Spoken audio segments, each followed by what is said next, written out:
Hi guys, so this is going to be my first video on my October series on Black history, and I'm going to answer the question, why am I doing this?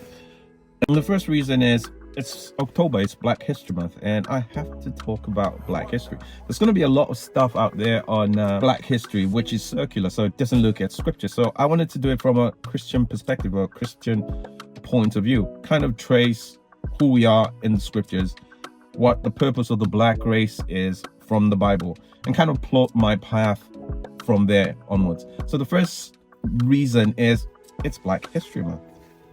Second is sub-Saharan Africa. Within the last 70 years, African countries gained independence from its colonial masters, which were mostly European nations like Belgium, France, and Spain, and Great Britain, and Portugal, etc.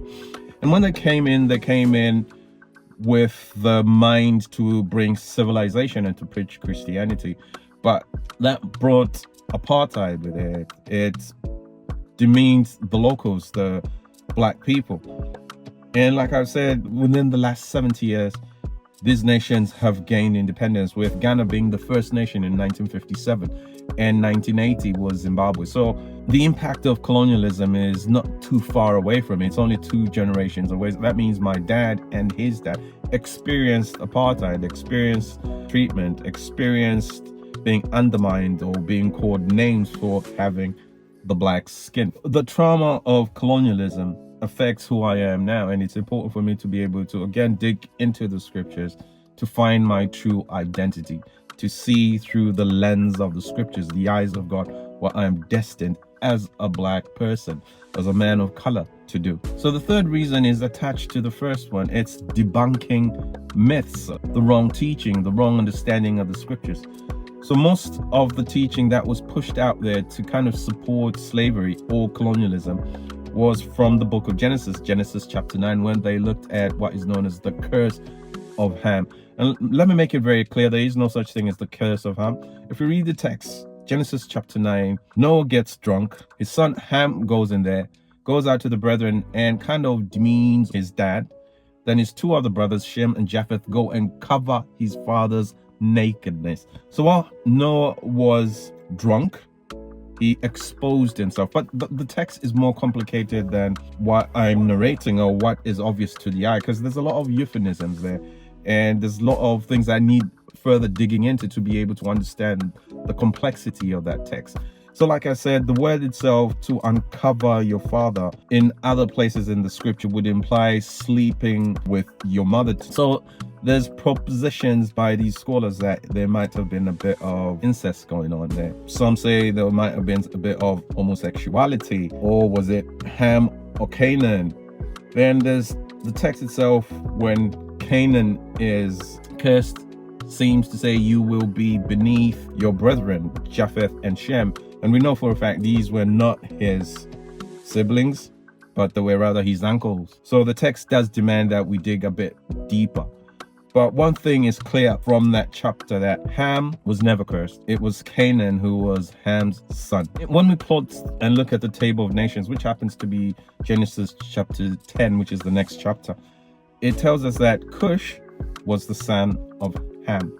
The word Cush is Hebrew and is usually descriptive of the skin color and not necessarily the nation. As we read in chapter 9 and 10, there was no physical area, geographical area called Ethiopia or Cush. I said Cush is Hebrew, Ethiopia is Greek, and it describes a skin color, a race, very, very specific to that, because there was no nation called Cush or Ethiopia when this happened. So for the most part, when you see the word Ethiopia or Cushite, it's descriptive of a race.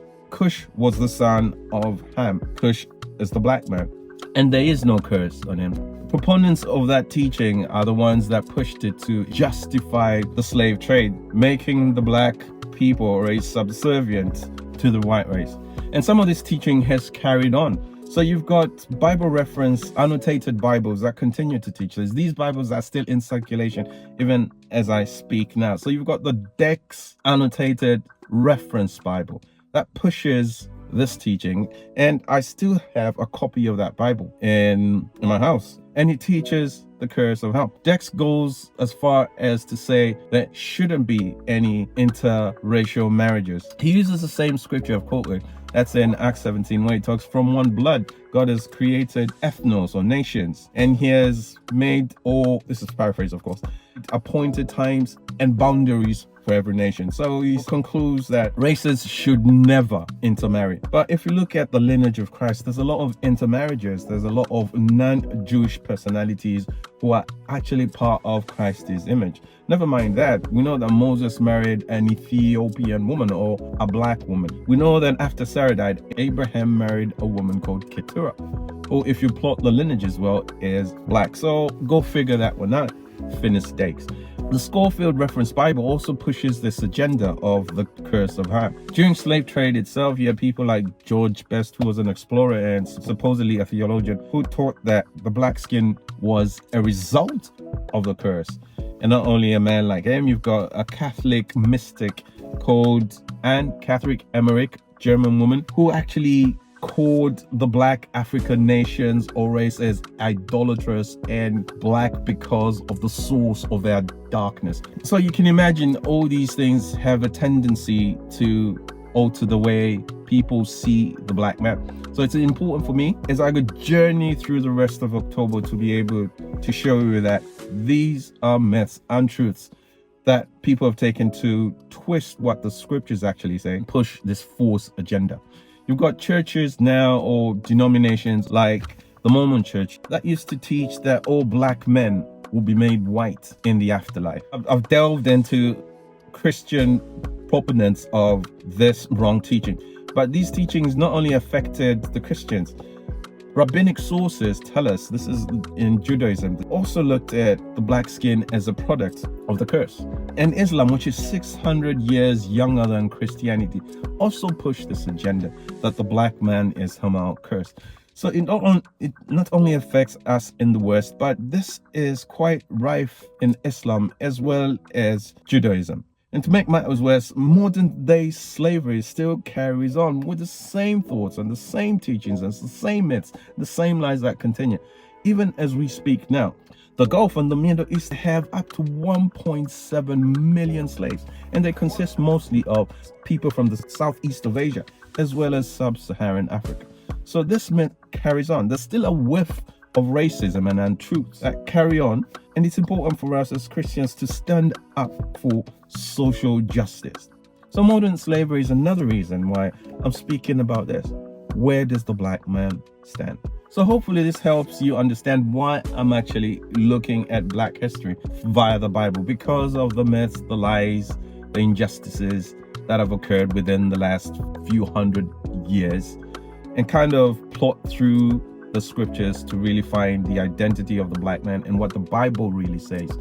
Now, having established that all three major religions somehow held to the same teaching of the black man being cursed, we also have to contend with the fact that even the Far East, which is the China and the Japanese, tend to have these deeply embedded racial tendencies in that black is deemed evil and white is good. There's an advert which has got 4.4 views on YouTube, which shows a black man being put into a washing machine and the black is washed off him. And these tendencies tend to exist in society now. So three major religions hold up to most parts of the world, and then you've got the Far East where you got Buddhism and Hinduism also thinking that there's something wrong with the black man. And these is because, again, Europe was such a dominant force in the world that narrative somehow managed to find or sift its way into the Far East mentalities as well. So somehow there's still undertones and still perceptions of the black man being lower than any other race. And like I said, Black History Month, we'll look at Black history. We correct the mindset of us, the black themselves, and anybody else who's willing to listen, and kind of correct that by debunking myths, showing that God has got a plan for each particular race, including the black man. As a matter of fact, Genesis chapter 9 starts with God blessing Noah and all his sons, and it was only Noah who cursed his son. Anyway, in my next video, I'm going to be looking at Ham, then look at Cush, and focus on Nimrod. Nimrod was Cush's son. Cush, the black man, had a son called Nimrod, and we're going to be looking at what Nimrod did, his accomplishments, his not so good accomplishments and who he was. So this video hopefully answers the why I'm doing it. And next week we look at some of the influential men in the Bible. So God bless you, and I'll talk to you next week.